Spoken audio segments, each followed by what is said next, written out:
পড়ছিলাম প্রণয়ের গুনগুন, কলমে মুন্নি আক্তার প্রিয়া, পর্ব সংখ্যা ২৬। অনেক সাধনার পরে আমি পেলাম তোমার মন, পেলাম খুঁজে এ ভুবনে আমার আপনজন। প্রণয় আজ সকাল থেকে এই গানটা শুনছে। গুনগুন ব্যাগ গোছাচ্ছিল, সব ঠিকঠাক আছে কিনা আরেকবার চেক করে প্রণয়ের দিকে তাকিয়ে দেখে বিছানায় কাত হয়ে শুয়ে প্রণয় ওর দিকেই তাকিয়ে আছে। গুনগুন ভ্রু নাচিয়ে জিজ্ঞেস করলো, কি দেখেন? প্রণয় হাসল, শোয়া থেকে উঠে সোজা হয়ে বসে বলল, আমার বউটাকে দেখি। এত দেখতে হবে না, আপনার ব্যাগটা চেক করে দেখুন সব নিয়েছি কিনা। প্রণয় উঠে এসে গুনগুনের পাশে ফ্লোরে বসে বলল, আরে ধুর, রাখো তোমার ব্যাগ, ব্যাগ দেখে কি করব? আমি তো শুধু আমার বউকেই দেখব। সব সময় তো আহ্লাদ করেন কেন আপনি? আর সকাল থেকে সেই একটাই গান বারবার শুনে যাচ্ছেন, সমস্যা কি? বউকে আহ্লাদ করব না তো কাকে আহ্লাদ করব? আর এই গানটা শোনারও কারণ আছে। কি কারণটা তুমি ধরতে পারোনি? আসলেই আমার তো বিশ্বাস হচ্ছে না। আমি তো জানি তুমি খুব বুদ্ধিমতী। গুনগুন কিছুটা ক্ষেপে গেল, কর্কশ কণ্ঠে বলল, আমার বুদ্ধি নিয়ে কোনো কথা বলবেন না বলে দিচ্ছি। আর চাইলে বলতেও পারেন, কারণ বুদ্ধি থাকলে কি আমি আর আপনাকে বিয়ে করতে রাজি হই? ভাগ্যিস তখন তোমার ব্রেন কাজ করেনি। আর শোনো, তুমি আর আমার সাথে নাটক করো না। এখন আমি জানি তুমিও আমাকে ভালোবাসো, আর এটা তুমি নিজে গতকাল রাতে স্বীকার করেছো। এই জন্য তো এই গানটা বারবার শুনছি।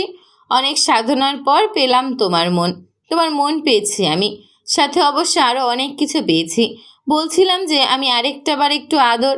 গুনগুন কথা শেষ করতে দিল না, প্রণয়ের মুখ চেপে ধরে বলল, কোনো আজে বাজে কথা আমি শুনতে চাই না। আপনি ব্যাগগুলো দেখুন, রাতে আমাদের বাস। ভুলে গেছেন? প্রণয় হেসে গুনগুনের হাত ধরে বলল, না ভুলিনি। বলছিলাম আমরা কিন্তু চাইলে আর কটা দিন সিলেটে থেকে যেতে পারি। রাতারগুল ছাড়া তো আর কোথাও ঘোরা হলো না। গুনগুনের মুখটা হঠাৎ করে অন্ধকার হয়ে এলো। সে প্রলম্বিত শ্বাস নিয়ে বলল, না, সিলেট নিয়ে এখন আমার একটা বাজে অভিজ্ঞতা হয়েছে যে আমি আর এখানে থাকার সাহস করতে পারছি না। আপনার কিছু হয়ে গেলে আমি শেষ হয়ে যাব। প্রণয় মনে মনে হাসল। গুনগুন ওকে যে এতটা ভালোবাসে এটা কি গুনগুন আদৌ নিজে জানে? প্রণয় গুনগুনের হাতটা একটু শক্ত করে ধরে বলল, চিন্তা করো না, আমরা আবার সিলেট আসব। এখন যতটা বাজে অভিজ্ঞতা নিয়ে ঢাকায় ফেরত যাচ্ছ, তখন এর চেয়েও ভালো অভিজ্ঞতা ও সুন্দর সুন্দর স্মৃতি নিয়ে ফিরে যাবে, আমি তোমায় কথা দিচ্ছি। গুনগুন মৃদু হেসে বলে, ইনশাল্লাহ। শোনো, তুমি এখন অনেক আবেগপ্রবণ মনে হচ্ছে। চাইলে আমাকে জড়িয়ে ধরতে পারো, আমি কিছু মনে করব না। আমার আবার বউয়ের জন্য দয়ার শরীর তো, খুব মায়া। গুনগুন প্রণয়ের বুকে ধাক্কা দিয়ে রুম থেকে বেরিয়ে গেল। কুলসুম রান্নাবান্না শেষ করে খাবার টেবিলে এনে সাজাচ্ছিল। গুনগুনকে দেখে জিজ্ঞেস করলো, ব্যাগ গোছানো শেষ? হ্যাঁ, বলল গুনগুন। ঠিক আছে, ওদেরকে তাহলে ডাকো, সবাই একসাথে খেয়ে নি। গুনগুন আগে বিপ্লব ও মাসুদকে ডেকে তারপর প্রণয়কে ডাকতে গেল। প্রণয় ব্যাগের সব কিছু চেক করছিল তখন। গুনগুন বলল, খেতে আসুন। প্রণয় মাথা তুলে তাকিয়ে বলল, তোমাকে? গুনগুন কটমট করে তাকিয়ে আছে প্রণয়ের দিকে, দাঁত কিরমির করে বলল, একটা থাপ্পড় দেব। প্রণয় গালে এগিয়ে দিয়ে বলল, দাও। ধুর। গুনগুন রেগে চলে এলো। প্রণয় হাসছে, তবে সময় না নিয়ে সেও খেতে এলো। সবাই ইতোমধ্যে চলে এসেছে ডাইনিং রুমে। বিপ্লব তখন বলল, আজই চলে যেতে হবে? প্রণয় বলল, হ্যাঁ ভাইয়া, গুনগুনের মানসিক অবস্থা এখন ভালো না, এখানে থাকলে আরও ট্রমায় পড়ে যাবে। আমি খুবই দুঃখিত, এত আদর করে নিয়ে এসেও তোমাদের ভালো মতো রাখতে পারলাম না। গুনগুন বলল, এভাবে বলবেন না ভাইয়া। ভাইয়া, কুলসুম আপু যেভাবে শুরু থেকে পাশে ছিলেন, এভাবে কজন বিপদে পাশে থাকে বলুন? এসব বলে আমাদের লজ্জা দেবেন না। সব কিছু ঠিকঠাক হলে আমরা আবার এক সময় সিলেট আসবো ইনশাল্লাহ। মাসুদ বলল, তোমরা আইসো, আমি আসবো না, কাপলদের সাথে আমার ভালো লাগে না। কুলসুম বলল, চিন্তা করিস না, এবার তোকে বিয়ে করিয়ে তোর বউকে সাথে করে নিয়ে আসবো। এসব ভাবে আলাপ আমার সাথে করিস না, সর, তোরাই তখন বউ জামাই নিয়ে সুখে থাক। বিপ্লব বলল, চিন্তা করো না, আমি তোমার বিষয়টা দেখব। আজ ঢাকায় ব্যাক করবে প্রণয়, গুনগুন ও মাসুদ। কুলসুম কিছুদিন থেকে যাবে। বিপ্লব ছুটিতে একদম ওকে নিয়েই ঢাকা ফিরবে। বিপ্লব টিকিট কাউন্টার পর্যন্ত এগিয়ে দিতে এসেছিল। বাস ছাড়তে দেরি হবে বলে সে চলে গিয়েছে বিদায় দিয়ে। প্রণয় গুনগুন পাশাপাশি সিটে বসেছে। অপোজিট সিটে মাসুদ। ওরা বাসে ওঠার আগেই অনেকে উঠেছিল। এসে দেখলো মাসুদের পাশের সিটে একটা মেয়ে বসে আছে। মাসুদের সিট ছিল জানালার পাশে। মেয়েটা মাসুদকে দেখেই চোখ মুখ কুচকে ফেলল। মাসুদ ফাঁকা ঢোক গিলে বলল, আমি বসবো। মেয়েটা ক্যাটকেটে কণ্ঠে বলল, তো বসেন। আপনার সিট কোলে নিয়ে আমি বসে আছি নাকি? মানে আপনি না উঠলে আমি সিটে যাব কিভাবে? এই পাশের সিট আপনার? জি। মেয়েটা বিরক্তি নিয়ে উঠে দাঁড়ালো মাসুদকে যাওয়ার জন্য জায়গা দিয়ে। পাশ থেকে প্রণয় ও গুনগুন চুপচাপ সব দেখছে। সিটে বসে মাসুদ প্রণয়কে মেসেজ করলো, বন্ধু, আমারে তোর লগে বইতে দে প্লিজ। এই মাইয়াটা কেমন খ্যাক খ্যাক করে দেখ, আমার ডর লাগতাছে। গুনগুন রে, এই সেরের লগে বহা, আমি তোর লগে বমো। মেসেজ দেখে প্রণয় উত্তর দিল, শালা তোর অভিশাপে কয়দিন আমার উপোস থাকা লাগছে জানোস? এতদিন পর আমার বউয়ের মনটা গলছে, আর তুই আমাদের চাস। তোর যদি বসতে অসুবিধা হয় তাইলে তুই বাসার ছাদে গিয়ে বসে থাক। মেসেজটা দেখে মাসুদ দুঃখী দুঃখী চোখে প্রণয়ের দিকে তাকালো। ওর কাঁধে মাথা রেখে গুনগুন চোখ বন্ধ করে বসে আছে এখন। এটা দেখেই মাসুদের গা চলে যাচ্ছিল একদম। সে লিখল, তুই শালা নিমক হারাম, বউয়ের লাইগা আমার লগে এমন করলি না? আমি তোরে অভিশাপ দিলাম, তোর 2 হালি বাচ্চা হইব, সারাদিন ক্যাসেটের মতো বাঁচবো, তোরে জ্বালাইব, রাইতে ঘুমাইতে দিব না, তোর কোলে হাঁকবো মুতবো। 2 হালি বাচ্চার অত্যাচারে তুই সারাদিন কানবি। 2 হালি দিয়ে কি হবে? একটা ক্রিকেট টিম নয়তো ফুটবল টিম যেন বানাতে পারি, এই অভিশাপ বা বদদোয়া যেটাই হোক দে। এখন আর আমার মাথা খাইস না, ঘুমা। মেসেজটা পাঠিয়ে প্রণয় ফোন প্যান্টের পকেটে রেখে গুনগুনের হাত ধরে চুপ করে বসে রইল। মাসুদ মেসেজ পড়ে প্রণয়ের দিকে তাকিয়ে স্বগক্তি করে বলল, শালা। পাশ থেকে মেয়েটা চিরবির করে বলে উঠল, এই আপনি আমাকে গালি দিলেন কেন? হ্যাঁ, আপনি আমাকে গালি দিলেন কেন? মাসুদ থতমত খেয়ে বলল, গালি কই না তো, আমি তো আপনাকে কোনো গালি দিইনি। মিথ্যে বলবেন না, আমি নিজের কানে শুনেছি আপনি আমাকে শালা বললেন। না না, আপনাকে বলিনি, আমার বন্ধুকে বলেছি। ওই যে ওই সিটে আমার বন্ধু আর আমার সতীন বসে আছে। মেয়েটার চোখ বড় বড় করে বলল, আপনার সতীন মানে? মাসুদের মাথা ও কথা দুটাই গুলিয়ে যাচ্ছে। সবসময় গুনগুনের সাথে সতীনের মতো ঝগড়া করে, আর মেয়েটার পাশে বসে নার্ভাস ফিল করছিল। সব মিলিয়ে মাসুদের এখন হযবরল অবস্থা। কি থেকে যে কি বলছে কিছুই বুঝতে পারছে না। মেয়েটা তখনও বিস্ময় নিয়ে ওর দিকে তাকিয়ে আছে। মাসুদ ঢোক গিলে বলল, দয়া করে আমাকে ভুল বুঝবেন না, নার্ভাসের জন্য উল্টাপাল্টা কথা বলে ফেলতেছি। আমার বন্ধু আর বন্ধুর বউ বসে আছে পাশের সিটে, আপনি এভাবে কেন তাকিয়ে আছেন? আমার মধ্যে কোনো সমস্যা নেই, বিশ্বাস করুন। আমার বন্ধুকে ডাকবো? থাক থাক, কাউকে ডাকতে হবে না। আপনি ছেলেরূপী মেয়ে হলেও আমার কোনো সমস্যা নেই, বরং আরও ভালো। মাসুদ হতাশ চোখে তাকিয়ে আছে। মেয়েটা কি কোনোভাবে ওকে গিয়ে ভাবছে? কি আশ্চর্য ব্যাপার, ছেলে মানুষের প্রতি তো ওর কোনো কালেই আকর্ষণ ছিল না। আসলে আসল সমস্যা তো এই মেয়েগুলোই, সবসময় 2 লাইন বেশি বুঝবে, ছেলেরা বলবে তিল, ওরা সেটাকে বানাবে তাল। সোজা কথা ওরা জীবনেও সোজাভাবে নেবে না। অদ্ভুত কারবার এদের। বাস চলছে, সবাই যে যার মতো বসে আছে। কেউ কেউ ঘুমাচ্ছে, কেউ ফোন দেখছে। প্রণয় গুনগুনও ঘুমে। বাসের লাইট বন্ধ হতেই মেয়েটা আঁটোসাঁটো হয়ে বসলো। হয়তো পাশে অচেনা ছেলে বলেই মনে কিছুটা ভয় কাজ করছে, যদিও সে যথেষ্ট সাহসী।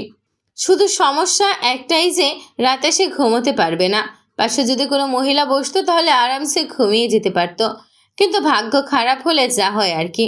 মাসুদ মেয়েটার জড়তা বুঝতে পারছিল, সেই সাথে নিজেকে অনেক ছোটও মনে হচ্ছিল। কিছু কিছু পুরুষের জন্য মেয়েরা গোটা পুরুষ জাতিকে বিশ্বাস করতে ভয় পায়। সত্যি পুরুষদের জন্য ভীষণ লজ্জাজনক একটা ব্যাপার। ঘুম যাতে না আসে তাই মেয়েটা কানে হেডফোন লাগিয়ে কার্টুন দেখছিল। মাসুদ এটা দেখে মনে মনে হেসে ফেলল। এত বড় মেয়েও কার্টুন দেখে? আচ্ছা দেখুক। মাসুদও 2 হাত বগল দাবা করে একটু জানালার পাশে ঘেঁষে বসেছে। চোখ বন্ধ করে সে ঘুমানোর চেষ্টা করছিল। চোখ দুটো যখন প্রায় লেগে আসবে আসবে ভাব, তখনই কারো ধাক্কা ধাক্কিতে মাসুদের ঘুম ভেঙে গেল। কি হয়েছে কিছু বুঝে ওঠার আগেই মেয়েটা মাসুদের সাথে বমি করে দিয়েছে। মাসুদ পাথরের মতো স্থির হয়ে বসে আছে। কি হলো এটা? সে একবার মাথা নত করে তার শার্টের দিকে তাকালো, আরেকবার মেয়েটার দিকে তাকালো। মেয়েটা তখন মুখে হাত দিয়ে বসে আছে। আরেকবার বমি আসতে এবার মাসুদের ওপর দিয়ে এসে জানালার কাঁচ খুলে বমি করতে লাগলো। মাসুদ 2 হাত উঁচু করে পাথর হয়ে বসে আছে, যেন মেয়েটার গায়ে ভুল করেও কোনো স্পর্শ না লাগে। বমি করে মেয়েটা ক্লান্ত হয়ে ছিটে হেলান দিয়ে বসে পড়েছে। মাসুদ পকেট থেকে টিস্যু বের করে নিজে কয়েকটা নিয়ে বাকিটা মেয়েটিকে দিল। মাসুদ তখন ফোনের ফ্ল্যাশ লাইট অন করতেই মেয়েটা ফিরিয়ে ওর দিকে তাকিয়ে আতকে ওঠে, বল, ও গড, আমি এটা কি করেছি? এরপর তড়িঘড়ি করে মাসুদের শার্টের বমি মুছতে লাগলো। মাসুদের মধ্যে জড়তা কাজ করছিল। মিনমিন করে বলল, ঠিক আছে ঠিক আছে, কোনো ব্যাপার না। আই এম সো সরি, আমি ইচ্ছে করে করিনি। আসলে আমি বাসে জার্নি করতে পারি না। বমি চলে আসে। ট্রেনের টিকিটও পাইনি, আবার বাসে জানালার পাশে সিটও পাইনি। আপনাকে ডেকেছিলাম যখন বমি আসছিল, কিন্তু আপনি ওঠার আগেই আই এম সো সরি। সমস্যা নেই, আপনি আমাকে শুরুতে বললেই আমি সিটটা ছেড়ে দিতাম। যাই হোক, আপনি এখন আমার সিটে এসে বসুন। বলা তো যায় না যদি আবার বমি করে দেন। মেয়েটা অপরাধীর মতো মাথা নত করেছিল। এরপর উঠে সে মাসুদের সিটে বসলো। মাসুদ ব্যাগ থেকে শার্ট বের করে বদলে নিল। এরপর পাশে বসে বলল, আবার খারাপ লাগলে বইলেন। মেয়েটার মধ্যে আগের সেই রাগী ভাবটা এখন আর নেই, অনেকটা নরম হয়ে গেছে বলা যায়। অনেকক্ষণ নীরবতা পালন করে মেয়েটা নিজে থেকেই বলল, আমি ইশরাত। আপনি? মাসুদ। আপনি ঢাকায় থাকেন? হ্যাঁ। আপনি? আমার বাসা সিলেটেই। ঢাকায় আমি পড়াশোনা করি। ও আচ্ছা। সিলেটে কোথায় এসেছিলেন? ঘুরতে। কেমন ঘুরলেন? মাসুদ দীর্ঘশ্বাস নিয়ে বলল, ভালোই। ভালো তো হবেই, কারণ আমাদের সিলেট ভীষণ সুন্দর। হ্যাঁ। কিছুক্ষণ কথা বলে দুজনেই চুপ হয়ে গেছে। এরপর মাঝপথে যখন খাওয়ার জন্য ব্রেক টাইম দিয়েছে, তখন সবাই বাস থেকে নামছিল। ইসরাত এর মধ্যে ঘুমিয়ে গেছে। মাসুদ দেখে জিজ্ঞেস করলো, নামবেন না? ইসরাত হাই তুলে বলল, হ্যাঁ, একটু ফ্রেশ হওয়ার দরকার ছিল। চলুন। প্রণয় গুনগুনকে নিয়ে আগেই নেমে গিয়েছে। মাসুদ এলো তখন ইসরাতকে নিয়ে। ইসরাত আগে সরাসরি ওয়াশরুমে চলে গেল। গুনগুন কই? প্রণয়কে জিজ্ঞেস করলো মাসুদ। প্রণয় বলল, ওয়াশরুমে গেছে। তোর ব্যাপার কি? কিসের ব্যাপার? সবই তো দেখলাম। কি দেখছস তুই? তোর বউরে ছাড়া তুই আর কিছু চোখে দেহস? হায় আল্লাহ, নাটক করিস না। মেয়েটা তোর গায়ে বমি করছে দেখলাম। এরপর ভাব হইল কিভাবে? আরে ভাবটাব কিছু না, মানাবে তোদের। ভেবে দেখতে পারিস। মাসুদের সাথে ইসরাতের অনেকক্ষণ কথা হয়েছে। আর কথা বলে যা বুঝেছে, ইসরাত অনেক ভালো ফ্যামিলিতে বিলং করে। পরিবারের সবাই ওয়েল এডুকেটেড। নিজেও ঢাকায় ভালো স্বনামধন্য প্রাইভেট ইউনিভার্সিটিতে পড়াশোনা করে। আর সেখানে মাসুদ তোর নখেরও যোগ্য না। তাই হেসে বলে, ধর বেটা, সব মাইয়া কি আর গুনগুনের মতন? তাও তো তুই পড়ালেখা করছস, ভালো স্টুডেন্ট আসিলি। তুই দেখতো অনেক সুন্দর। ওই জায়গায় তো আমি কিছুই না। বামন হইয়া চাঁদের দিকে হাত বাড়ানোর সাহস আমার নাই। প্রণয় দীর্ঘশ্বাস নিয়ে মাসুদের কাঁধে হাত রেখে বলল, আমরা কেউ পারফেক্ট না মাসুদ। সবার জীবনেই কিছু না কিছু কমতি থাকে। তোর তো সুন্দর একটা পরিবার আছে। বাবা আছে, মা আছে, ভাই বোন আছে। আমার আর গুনগুনের তো একটা পরিবারও নেই। আমরা দুইজন ব্রোকেন পরিবারের। গুনগুন আমার চেয়ে সুন্দর, শিক্ষিত। ওর মাথার উপর অন্তত বটবৃক্ষের মতো একটা বাবা ছিল। ও চাইলেই পারতো আমার থেকেও ভালো কাউকে বিয়ে করে সুখে থাকতে, কিন্তু ও তো ভালো কাউকে চুজ করে নেই।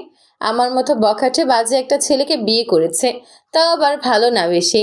আমার এতগুলো কথা বলার কারণ হলো, আমরা কেউ ভবিষ্যৎ জানি না দোস্ত। কিন্তু যখন আমরা সত্যিকার অর্থেই কাউকে ভালোবেসে ফেলি, তখন আর আমরা এটা খুঁজতে যাই না যে সে আমার জন্য পারফেক্ট কিনা। তখন আমরা সেই মানুষটার ইমপারফেকশনকেও ভালোবেসে ফেলি। আমি জানি না এই মেয়েটার সাথে তোর কিছু হবে কিনা। আমি ওর কথা ভেবে ওইসব তোকে বলিনি। শুধু এই জন্যই বলেছি, কারণ আমি চাই না তুই কখনো নিজেকে ছোট মনে করিস। তোর জায়গা থেকে তুই একদম ঠিক আছিস। তোর মতন মন সবার নেই। মাসুদের চোখ ছলছল করছিল।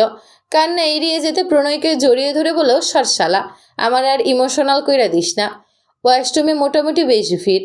মহিলাদের জন্য হাঁটা যাচ্ছে না ঠিক মতো। বের হতে গিয়ে ধাক্কা খাওয়া লাগে। ইশরাতের সাথেও গুনগুনের ধাক্কা লেগে গেল তখন। একটুর জন্য ইশরাত প্রায় পড়ে যাচ্ছিল। গুনগুন তখন পেছন থেকে ওর হাত ধরে ফেলল। সাবধানে বের করে বাইরে এনে বলল, ঠিক আছেন? ইশরাত হেসে বলল, জি আপু, থ্যাংক ইউ। গুনগুন হেসে বলল, ওয়েলকাম। এরপর গুনগুন চলে আসার পরও ইশরাত কিছুক্ষণ ঠায় দাঁড়িয়ে রইল। ওর কাছে গুনগুনকে কেমন যেন চেনা চেনা লাগছে।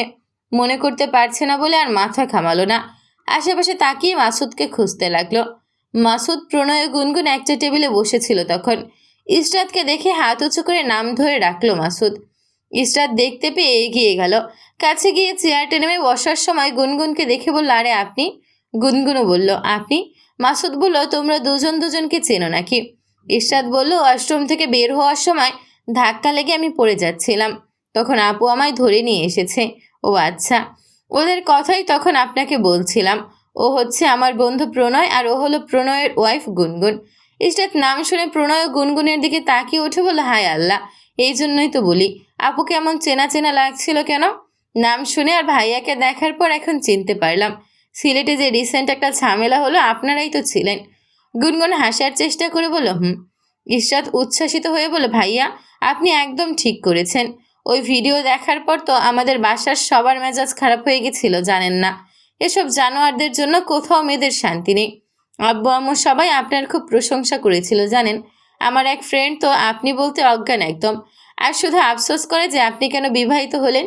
গুনগুন আপু যদি আপনার বউ না হয়ে বোন হতো তাহলে ভালো হতো। এসব কথা বলে আফসোস করে শুধু। গুনগুনের এখন মোটেও হাসি পাচ্ছে না, রাগ লাগছে, মেজাজ চিরবির করছে। ইশরাতের উপর না, ইশরাতের ওই বান্ধবীর উপর। পরিস্থিতি স্বাভাবিক রাখতে গুনগুন জোরপূর্বক হাসছে।